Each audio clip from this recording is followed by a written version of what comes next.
Okay, so we all have ideas, right? But how do you take a simple, everyday sentence and turn it into something spectacular, something cinematic, like a comic book?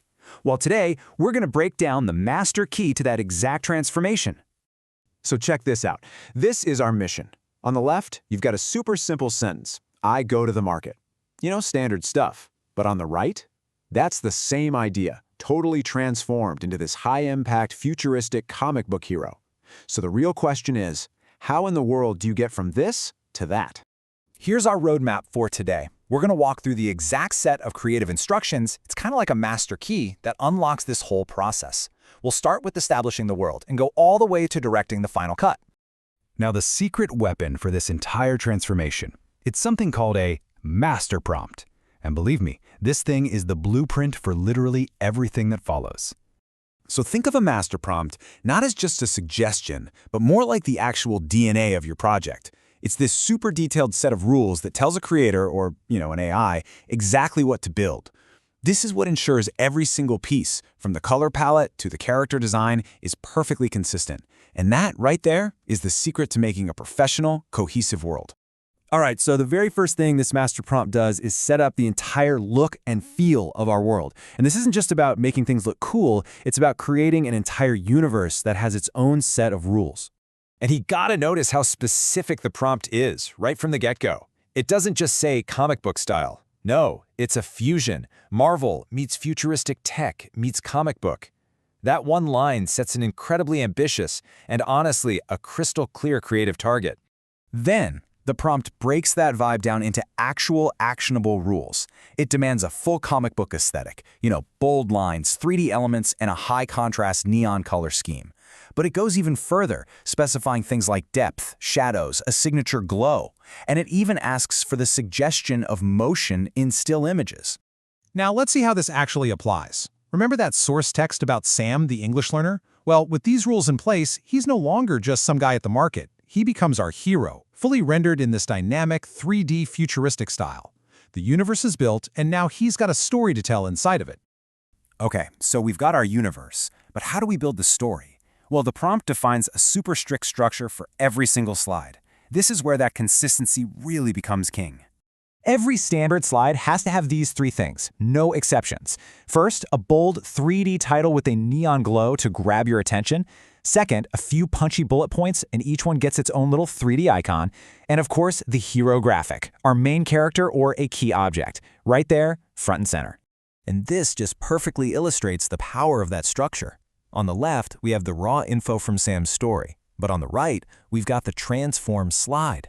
Sam's market trip becomes the epic market mission. The simple facts are now these punchy bullet points with cool icons, all anchored by our hero, Sam. It's the exact same information, but the impact, man, it is worlds apart. So that structure works wonders for story-based slides. But what happens when you need to show something less like a story and more like a simple fact or a piece of data? Well, the prompt has a totally different and frankly awesome set of rules just for that. Let's just take a simple piece of data from our text. Sam buys 3 apples. And that's it, just the number 3. How could that possibly be exciting? This is how. The prompt says, turn it into a comic panel. So suddenly that number 3 is sitting inside a neon yellow main fact box. The action is narrated with speech bubbles like, target acquired, and captions like, apples secured. It literally turns a boring number into a moment of victory. It's brilliant. But this framework doesn't stop with static images. Oh no.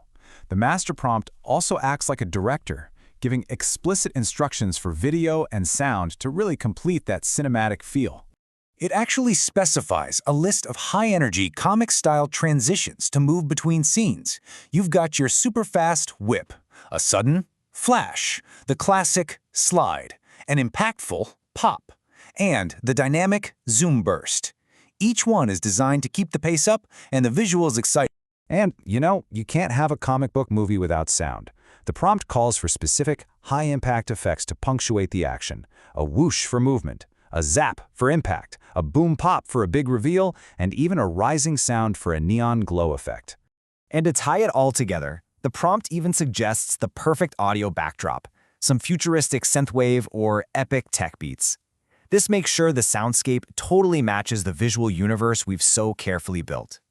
So the crucial point here is that all of these rules, the visual, the structural, the cinematic, they're all designed to work together to produce a very specific set of final deliverables. So the final output isn't just one thing, it's a whole package, a full slide deck, a series of infographic panels, and a script for a short video. And what's the most important item on this whole list? Strong aesthetic consistency. Every single piece has to feel like it belongs in the exact same universe.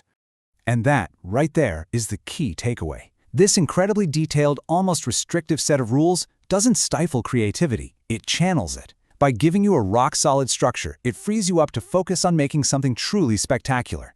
And this principle doesn't just apply to comics. Think about business presentations, educational stuff, marketing campaigns. Great structure unlocks spectacular creativity anywhere. So, we've just turned a simple English lesson into a futuristic mission. And it just goes to prove that any content, seriously, no matter how simple, can become extraordinary with the right framework. So, the only question left is, what story are you going to transform next?